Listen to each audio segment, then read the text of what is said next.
Good morning everyone, it's NoyTebs vlog here. So today we are here at the Roozen Gaarde in Skagit, Washington.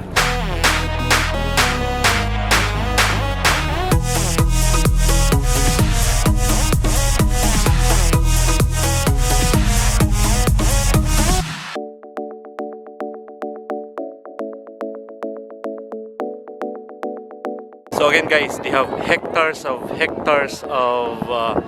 tulips flowers here.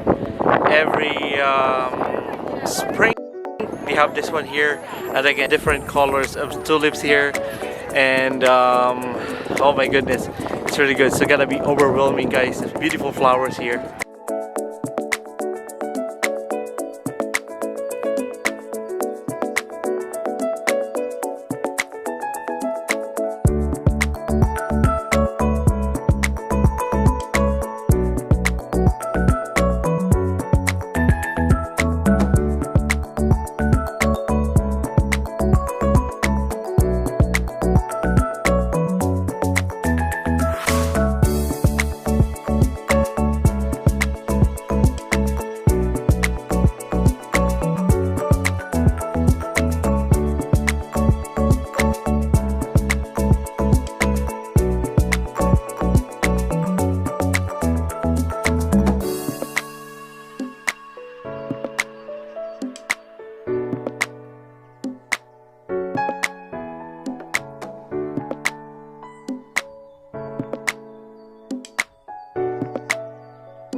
Again guys, if you're not subscribing my channel, please subscribe my channel, and don't forget to click the notification bell so that you'll be notified every time I have a new video upload.